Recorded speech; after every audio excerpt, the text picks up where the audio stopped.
Hey, good morning, everybody. Welcome to AP Live with European History.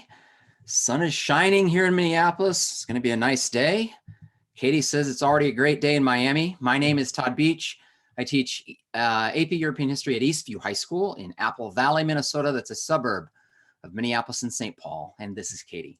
Hi, good morning. I'm Katie Lancey. Yes, I teach at Coral Gables Senior High. It's a suburb of Miami, Florida. It is beautiful here today in the low 70s, which is really nice for how hot it's been here. I hope it's lovely wherever you are, and we're really excited for you guys to be here today.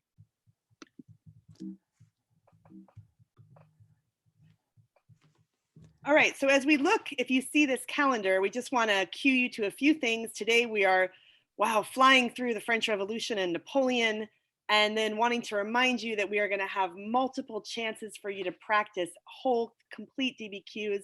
We'll have one this Friday, the 24th, again next Friday on May 1st. And then the week of review prior to AP testing starting, we're going to do a DBQ with you on Tuesday, May 5th, and again on Thursday, May 7th. And there's that AP exam down there, May 13th. So lots of opportunities for you to practice this DBQ you're going to take in May. Great, thank you, Katie. Here is our learning for this week. We're on Wednesday, hump day. Great. French Revolution, effects of the French Revolution, Napoleonic era, all in this very short sequence. So that's going to be amazing. And we're going to compare arguments of two sources. Katie has got the warm up. We're going to give you feedback on contextualization and thesis today. And again, reminder, on Friday, we have a DBQ practice coming for you. So our lesson overview today, the French Revolution, effects of the French Revolution, Napoleon. So a lot going on today. Here are your learning objectives. You can pause the video at this point if you wish and read through those. The reasoning development that we're working on today is causation. And here's Katie with our warm up.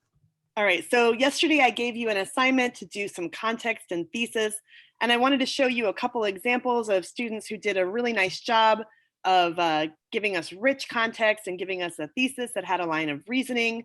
And then I'm going to give you an example of something that kind of falls short at the end and just a couple words of advice. So if we can move to the first slide, the prompt was evaluate the most significant effect of the population growth from 1700 to 1800. And here we have Dylan from Ravenscroft School. I love that name, in North Carolina. And Dylan wrote, by the start of the 17th century, most European nations were beginning to experience a growth in population. This increase was credited to the widespread innovations in agriculture, infrastructure, and medicine. With larger surpluses and varieties of food, the means to transport subsistence, the halt of the bubonic plague after 1720, combined with the creation of the smallpox vaccine, European populations were able to expand in size. So we've got rich contextualization there with lots of facts. And then we're moving to the claim.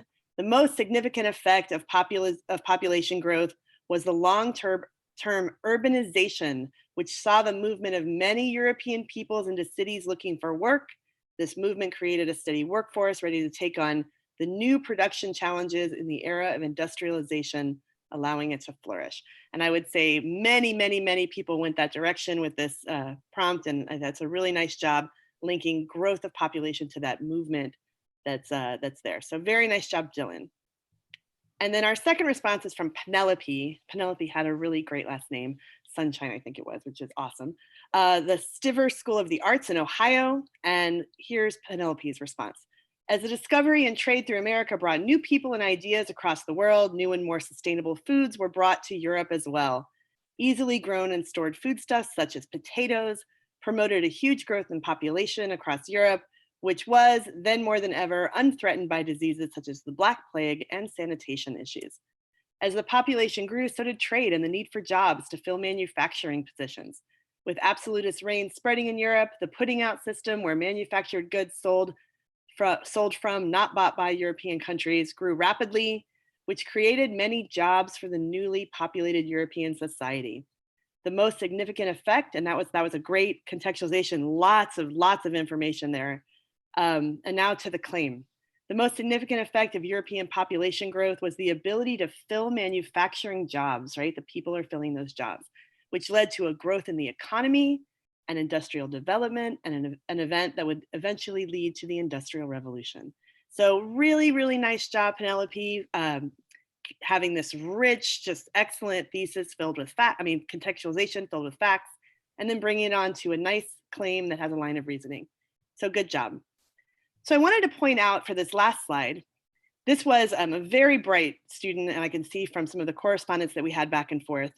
And I wanted to just caution as we move through the context, which is fine, and I'll read it with you. Europe in the 18th century was a time of wars, innovations, and enlightened ideas. At this time period, commerce and a growth in trade led to economic development and military conflicts. However, most significantly was the expansion in trade that had resulted from many different factors. The expansion of trade stemmed from the age of exploration due to the implementation of the trade triangle.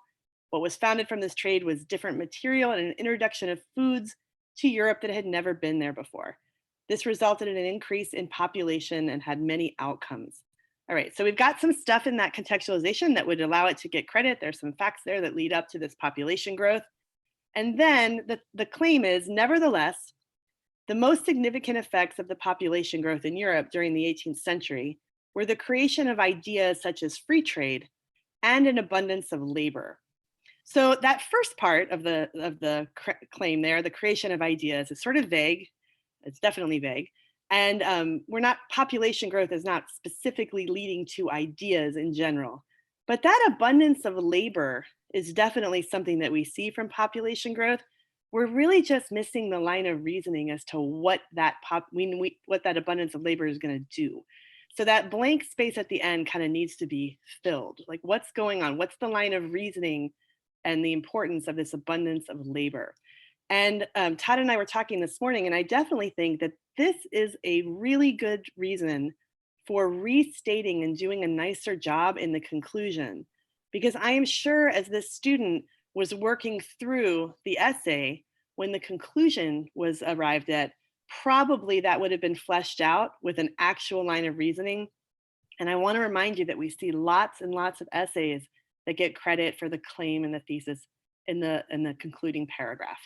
So this, started off sounding really good. I just want to remind everybody, make sure you've got a clear line of reasoning that's historically defensible in your essay. So anyway, so let's get on to our lesson today. Great. Those are good samples, Katie. And like we were talking, I would have, if I went the reading and I read that one, I'm immediately going to the conclusion looking for the line of reasoning you're talking about, because it is just so, just not quite specific enough. So thank you. We're going to learn from that. Okay.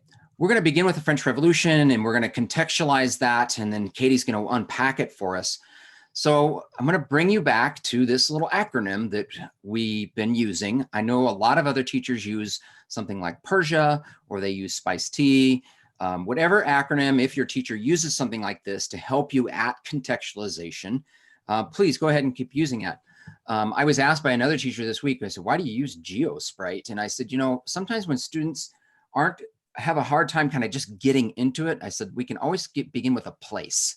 And so I like to begin with GeoSprite. This event, this history happened somewhere, and that's a way to kind of enter the history. So as we contextualize today, we are going to look at the geography is going to be significant, because the urban Parisian revolution is going to be different than the provincial. It is a social revolution. We're going to unpack the three hierarchies, the social hierarchies. It's a political revolution. Religion plays a role. It's very much an intellectual revolution, and it's very much an economic revolution. So we unpack using GeoSprite as we contextualize. Old regime France. What does France look like in 1789? I always ask students to think about, okay, so what was going on in America in 1789? We had finished our revolution. In 1789, we are ratifying the Constitution of the United States. And in France, they're just beginning theirs with an approximate population of about 25 million. And so now we're going to unpack this social hierarchy that exists in France. There is, first of all, the first estate. That represents the clergy, and they represent 0.05% of the total population. They own approximately 10% of the land. They collect an annual tithe from parishioners, and they have heavy influence in society. They are exempt from taxes, although they do provide a donation to the crown every 5 years. They, according to the old regime France, have a vote or a say in how France progresses, the clergy. The second estate is the nobility, and they are approximately 1.5% of the total population, And the nobility is now two nobilities, really. There is the older nobility, the nobility of the sword. Those are the nobles whose families have earned their title through wars fought in the past, and they're landholding nobles. Then there is this newer nobility, the nobility of the robe, newer, often wealthier, and they got their nobility a new fashioned way. They bought it. So they bought titles of nobility. And so some have always suggested that perhaps these two areas of nobility were resentful of each other. I think so, probably, but revolutionary, not probably. They own approximately 20 to 25% of the land. They are exempt from taxes. And that is important to know. They dominate positions in government. So anytime there's an attempt to have any type of tax reform, make it anything more equitable, those attempts are blocked. That brings us finally to the third estate. That is everyone else, approximately 24.5 million people in France. And we can break down that everyone else into these different subcategories. There's the bourgeoisie, approximately 4%, maybe 4 to 5%. They own about 20%. I forgot my percentage in there. 20% of the land, and they hold some positions in government. There is the working class and wage earners. They are approximately 8%. And one thing to know about this group and the group below them is that prices on goods since 1730 have risen over 65% up to the time of the revolution, while wages over the same period of time have risen only 22%. That means that our effect at cost of living is rising while we can't keep up with it. Okay, that creates tension. Peasants and farmers are approximately 86% of the population. They own about 40% of the land, and they are resentful of these old seigneurial privileges, the manor and the lord making all the decisions that affect their lives. This is what France is like on the eve of the revolution. This helps you contextualize what's going on. We see the social hierarchy. We can kind of see in here these pieces of politics going on. It is very much an intellectual revolution, as Katie will unpack, but you can also see the economics of it all. Katie? Thank you. And if my students are watching, they're probably chuckling at the idea that we are going to whiz through the entirety of the French Revolution and Napoleon in like half an hour, because I spend a fair bit of time. So please know we are really going quite fast. We are trying to reactivate knowledge. Hopefully you already have. So bear with us here. So as Todd was saying, we've got economic issues that are happening. And in the A paragraph, the economic situation in France has reached this critical state. There's debt from wars. The French aid in the American Revolution has bankrupted France. And that's in B compounded by a really poor grain harvest that leads to skyrocketing bread prices. This is going to cause outrage and riots in the street. The demand for goods is going to collapse because people don't have the money to spend. And so we have workers like artisans and traders that are out of work. And because of this, the finance minister to Louis XVI brings forward and re-brings forward a proposal to impose taxes on all property. He calls assemblies that are small, mostly aristocracy and high-ranking clergy, and they declare that this change has to be approved by the Estates General. And this is the legislative body that represents all three estates that Todd just went over. And it has not met since 1614 because absolute monarchs don't like to empower people in this way. And so if you see on the right, this is a image of the calling of the Estates General on May 5th of 1789. And this is sort of the beginning of this revolution that's going to unfold. As they are meeting, there's going to be some controversy about how they're going to meet. And in the D paragraph, you see that the third estate wants more deputies. They are, as Todd said, this massive percentage of the French population. And they want to vote by head rather than by estate. Because one of the huge problems with that diagram that Todd just showed is that the clergy and the nobility are able to outvote the third estate 2-1. And of course, the third estate being such a huge percentage of France, this is going to be a problem for them. So deadlocked over the issue of voting procedures, the third estate is going to declare itself the National Assembly as all of these events unfold on June 17th of 1789. So the next few slides are really me giving you a timeline of particularly 1789 as it unfolds. And we get from this moment where perhaps Louis XVI thinks that he's going to get these taxes approved to the beginning of all of this chaos. So if you move to the next slide for me, Todd. So the image that you see there on the right is the very iconic painting by Jacques-Louis David of the tennis court oath. So after the Third Estate has declared itself the National Assembly in the A paragraph, 3 days later, the National Assembly finds itself locked out of its meeting place. And they gather at a nearby tennis court. And I'm sure if you're looking at the image, you're thinking that doesn't really look like a tennis court. It's more sort of a handball court with the walls. And they swear the very famous tennis court oath. And this is just a really symbolic moment in the revolution. They pledge they will keep meeting and they will not disband until they have written a constitution for France. So this is met by a disastrous response from the king. He will begin assembling troops, and this signals the possibility of dispersing the National Assembly by force. And this is going to lead to the storming of the Bastille, another huge moment on July 14, 1789, as people storm the Bastille prison. The guards are decapitated, and they're trying to obtain weapons and gunpowder. So as they storm the Bastille prison, this is really like this first moment of major violence in the French Revolution. And because of that, in C, the king is forced to recognize the National Assembly. And then, as Todd was saying, there's one revolution going on in Paris. There's another revolution that's kind of going on in the countryside. So rumors spread in the countryside, and peasants begin to revolt against their lords. And there's so many images I could show you that I'm sure you've seen in class. But these peasants break into manors, they're ransacking the manors, and they're burning feudal documents. And this is going to be called the Great Fear. And the Great Fear ends in August of 1789 with the National Assembly abolishing feudal privileges of the nobility. They do away with the tithe, the nobles' hunting rights, all these different things that happen that are really focusing on leveling the playing field for the Third Estate in France. Moving forward, in August of the same year, very, very important thing, the National Assembly will issue the Declaration of the Rights of Man and of the Citizen. So Todd was talking about geosprite. It cannot be ignored that the Enlightenment is alive in France during this time.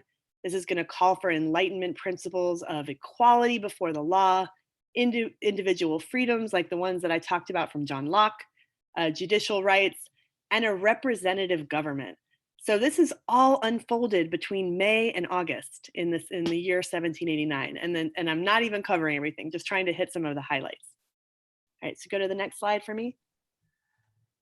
All right, so after that, in October, if you remember when we were talking about Louis XIV at the beginning of our lesson, we talked about him moving the government from Paris to Versailles, about 12 miles away. And October 5th, 1789, about 7,000 women marched to Versailles, though it's known as the Women's March. And they break into the Queen's chamber, they kill several of her guards.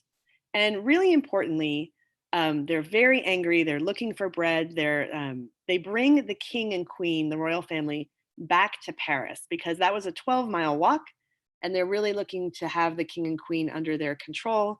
They will put the king and queen in the Tuileries Palace in Paris. And then the next day, the National Assembly will follow the king to Paris. And by June of 1790, the king has sworn to uphold a constitution, and it's become a constitutional monarchy. And all of lawmaking power resides in the National Assembly. But the National Assembly is consisting of only French male property owners. And we'll talk a little bit more about that in a minute. So we have a moment here where the king and queen realize their predicament of being potentially, they're really under house arrest in Paris. They have this failed flee attempt to go to Varennes. They are arrested and returned to Paris. And that moment of trying to flee the country is going to end up coming back to sort of haunt them later.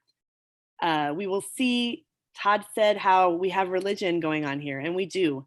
And we have a lot of those Enlightenment ideas about religion and a lot of skepticism and concern about the power of the Catholic Church. And so they've already done things like bring the Catholic Church under the control of the state. But in July 1790, the civil constitution of the clergy will require priests to swear an oath to the revolution. And that oath is above their own oath to the church. And so that will end up being a separation here and causing quite a backlash. And then in September of 1791, the National Assembly will actually pass the Constitution of 1791. And there are some things like broadening of legal rights for women. They will allow legalized divorce, and they will allow them to inherit property. So women do make some gains here in the French Revolution. However, they are excluded from political life. They are not able to vote. And in response to this, Olympe de Gouges publishes her Declaration of the Rights of Women. And that's in response to this being excluded from public life in September of 1791. And you can see the image on the right is the drawing that I think probably every textbook has of those women marching to Versailles with their carts to get flour and to get some attention from their sovereigns. Great, thank you, Katie. That was pretty incredible to unpack all of that in 3 slides. So really well done. And again, as Katie mentioned, we hope it's reactivating learning that's already taking place for you. Our practice for today, we're going to take a look, and this kind of sets Katie up for the second revolution that we're going to be talking about next. But our skill that we're trying to develop that is claims and evidence and sources, and we're going to compare the arguments or main ideas of 2 sources. So I want you to look at the sans-culotte woman of Paris. And so our question is, what does the contrast between these 2 images suggest about differences between French and English perceptions of the sans-culotte and of the French Revolution? So we look at this image here on the left, and this woman doesn't look threatening. She's very matronly. We see laundry hanging in the background, a cat on the table, a knitting project and yarn, and she's dressed very conservatively. This is certainly one perception of Madame Sans-Culotte, okay? Here is another perception of a sans-culotte woman. And so we see the tricolor, the red, white, and blue, which was the symbol of revolution in France. She has, if I can put my cursor on it, a dagger in her bonnet. And she is very threatening in her expression, we'll just put it that way.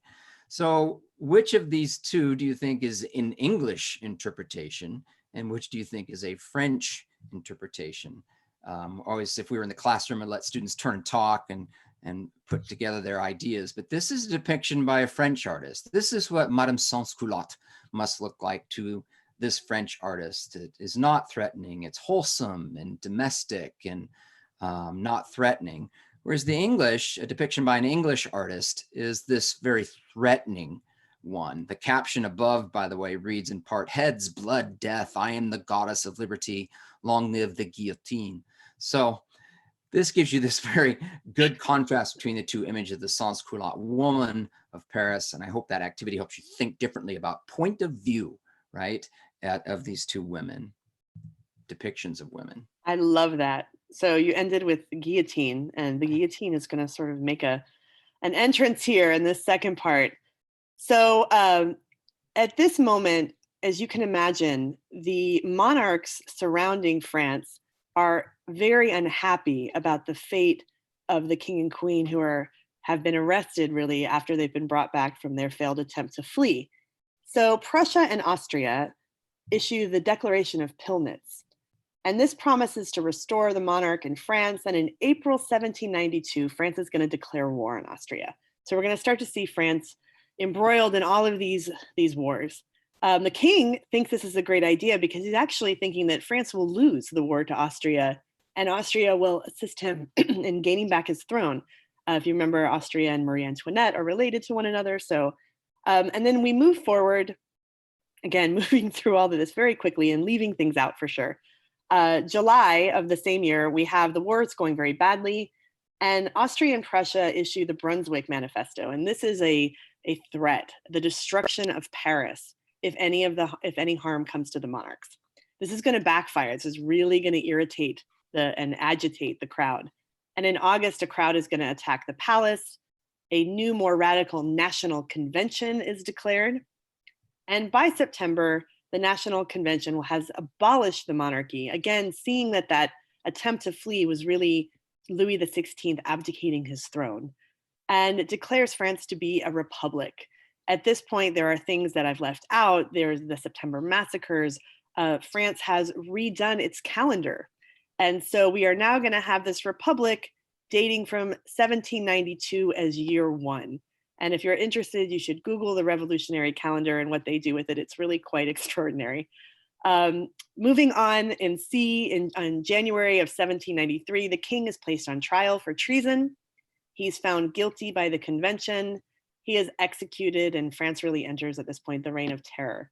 And you can see in the etching on the right, there is the after the execution, we have them holding the head of the king out to the crowd after he has been guillotined. All right, moving on again. So in April of 1793, the convention forms the Committee of Public Safety. This is a 12-person executive body led by Maximilien Robespierre, who has been part of this entire revolution. He is a Jacobin. He was a very educated member of the Third Estate, a lawyer, and he's now pretty much holding dictatorial powers at this point.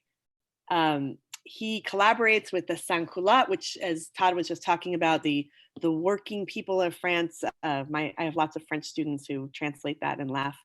And he enforces compliance, and we see the rampant guillotining of more than 40,000 French men and women who are on trial, and they're guillotined, or sometimes they die in prison. And we really see during this time period terror being used as a weapon against the people who oppose the revolutionary government. This is going to continue forward, and as this unfolds, eventually we're going to see in July of 1794, which is also July 9th, but it's the 9th of Thermidor. And Thermidor is the name that the month of July has been given to this new revolutionary calendar where months are named after seasons and different natural occurrences, and Thermidor means hot.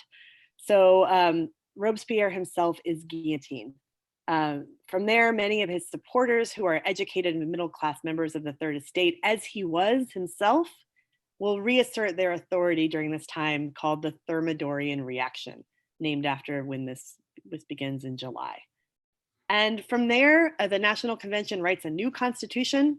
They grant executive power to a 5-man body called the Directory. The Directory rules for 4 years. It's very corrupt, particularly inefficient, and it will be from that Directory that Napoleon will stage his coup d'etat and replace a weak dictatorship with a strong one in 1799. So again, that was a quick overview of the second part. I spend a lot of time in class on this, so hopefully this is just reminding you of things that you've already learned. Great, thank you, Katie. So this date, 1799, we've been in revolution for 10 years, and some are wondering, how do we get out of revolution? And so they look to a strong man, I guess, or a general, a military leader. And there's a lot of speculation that there was a belief that they could control Napoleon and get out of the revolution. But this is Napoleon Bonaparte. And he appealed to many like Abbe Sieyès, who had written, what the famous pamphlet, What is the Third Estate? But now Sieyès is saying what we need, he has a new motto: we need confidence from below and authority from above. And so it's always interesting to go and think about what were our reasons for revolution: liberty, equality, fraternity, and do we abandon those ideas of the revolution as we bring in the next phase, I guess. So we bring in Napoleon. He is, as Katie said, there is an ouster that takes place, a coup d'etat, and he is named First Consul of the Republic after he ousts the directors and disbands the legislature at bayonet point. And so one of the things, and hey, here's the handbook for when you want to take over something. One of the things you have to do is figure out where are the special interests of power and what do they want. And so he's going to maintain order and work out important compromises. Maintaining order was the first thing they wanted to bring him in to do. So he does that. He has the army. His second thing is the Civil Code of 1804 grants middle class equality under the law. and safeguards their right to own property. So this was one of the reasons that we had revolution, is that they wanted equality under the law. They did not like that big triangle pyramid that I had shown you earlier. They want equality. And so that's a need that has to be met, and he codifies it. Next, he confirms the gains of the peasants. We've been saying that there was, Katie did a great job of kind of unpacking the Great Fear. And so that's certainly a need that has to be met, an interest. And so he's going to confirm those gains. He's going to centralize the government, strengthen the bureaucracy, amnesty to nobles. There had been a number of nobles who had fled the country during the Reign of Terror, during the Great Fear. And now he's going to grant amnesty. In other words, you're forgiven, come back and do your thing, and come back and be lord of the manor in a different way, but do that. He's going to sign the Concordat of 1801 and guaranteed freedom of worship for Catholics. So we had talked about how the revolution had certainly reacted against the church and its authority from the past, and now he's going to reinstate some of that. So this is really quickly how the handbook for, if you take over and you want to take over, you have to find out what those special interests are and how do you appease those interests. Napoleon then brings order and stability back to France, does betray the ideals of the revolution, violates the rights of free speech, press, elections. Women who had made gain during the revolution now are stripped of their political rights. They lost many gains they had made, and the Napoleonic Code reestablishes the power of the male in the family. There are lots of images of Napoleon. I wanted to find an image of him when he was young. So this is when he would have been in 1785, he would have been 23 years old. Some of the images that are painted of him much later, he looks miserable. Maybe that's what power does to you. But I think this is in more of an idealistic image of him, even though things, well, his power will get the best of him. So the Napoleonic era, thing to keep in mind is he is a general. He is a military person at heart. And so he is going to spend much of his reign at war. There's the war against Austria in 1801, that coalition against Great Britain, and the two remaining members of that second coalition, they made peace at that point, but then there's another war, another coalition against him. Austria, Russia, Sweden, and Britain combined for the third coalition, and the British will win at the Battle of Trafalgar in 1805. Trafalgar, if you look at the map, it's through the Strait of Gibraltar, and it's called the Battle of Trafalgar right there. If you go to London today, there is a Trafalgar Square where Lord Nelson is at the top of a column to represent that victory. See, Napoleon is going to use fear of a conspiracy, of a return of the Bourbons. He's going to use a misinformation campaign, if you will, about a restoration possible. And because of this, he's convinced the people that he has to be crowned emperor in 1804 to prevent the restoration from occurring. And then D, the third coalition will collapse at Austerlitz because there's another war, 1805, and he was going to reorganize the German states into the Confederation of the Rhine, which you see right here, Confederation of the Rhine. 1806, Napoleon defeats the Prussians at Jena-Auerstadt in the Treaty of Tilsit.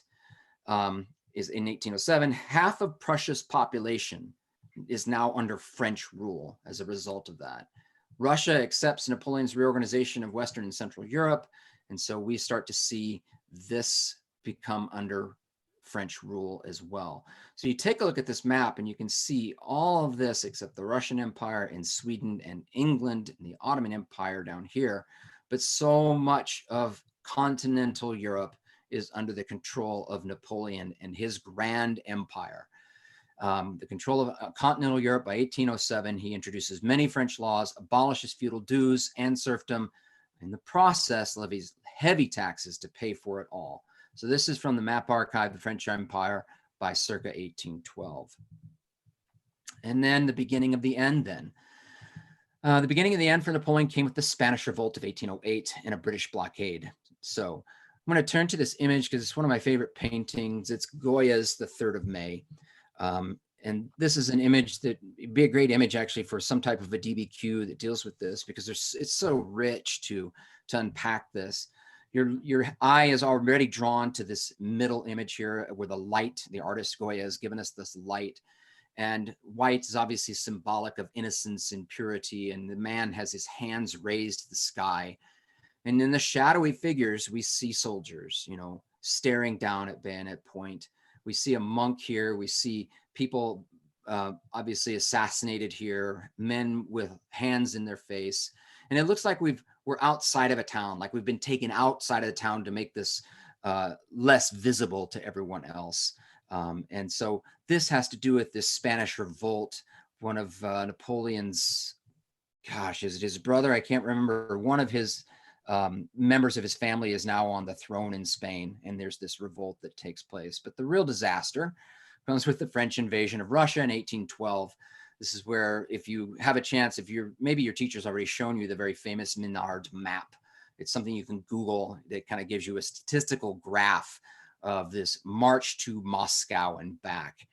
In C paragraph, Napoleon is defeated finally then by the Fourth Coalition, which includes Austria, Prussia, Russia, Great Britain, and he's forced to abdicate his throne in 1814, and the Bourbon dynasty is restored under Louis XVIII. They're going to show him some respect and place him on a tiny island near Italy called Elba. And he's going to escape from Elba and make a reappearance during his 100 days, but he will be defeated again, finally in Waterloo at 1815. And his final place of exile will be the island of St. Helena off the coast of West Africa. It's a miserable place under some British captors where he will finally die. And then he is brought back to Paris. His body is brought back to Paris at that point. All right, that's great. And I love that image, Todd. And I'm really excited that tomorrow you're going to do romantic art. That's awesome. It's really a great image. So today, as kind of our key takeaways, we were talking obviously causation in the French Revolution, how the developments of the French Revolution will influence political ideas, explain the effects of Napoleon's rule. And so we went through all of that. I think we were all over the place with our historical thinking skills, claims and evidence, context, argumentation, developments and processes. And for the French Revolution and Napoleon, we're talking about causation, cause and effect for our reasoning development. Great. Here's your homework for today, your exam practice, and we're going to look at two secondary sources. So historians have, unpacked the French Revolution. There are lots and lots and lots of books about French Revolution. And one of the more famous historians is Georges Lefebvre. This is an excerpt from The Coming of the French Revolution, his perspective on why he thinks this happened. And that was published in 1947. Another historian is Sutherland, an excerpt from his text, which was published in 1986. And they have different views. This is what historians do. They make these claims and arguments, and they are different from each other. And so what you're going to do is this skill C, compare the arguments or main ideas of two sources. And I want you to write a paragraph response for each. So in source A, describe one piece of evidence that would support the author's argument that the revolution occurred for socio-economic reasons. And then in source B, describe one piece of evidence that would support the author's argument that the revolution occurred for political reasons.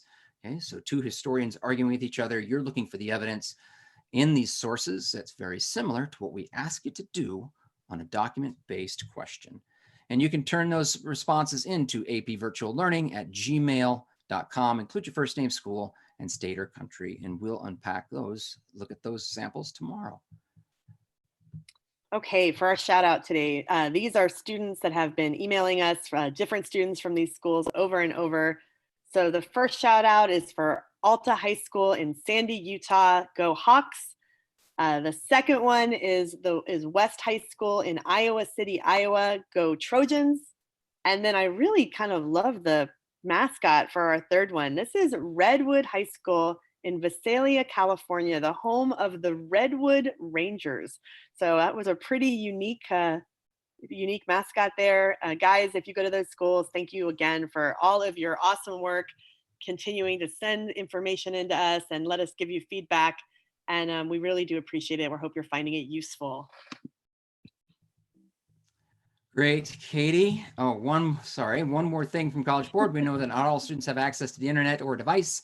We're working on solutions to help students get what they need to show their best work. If you need mobile tools or connectivity or know someone who does, reach out directly to College Board at cb.org/tech. There. Katie, all right. I have an epic joke for you. You're going to love this. Are you ready? I'm a little bit afraid, if I'm actually honest, but okay, go ahead. What did the green grape say to the purple grape? I don't know, Todd. What did the green grape say to the purple grape?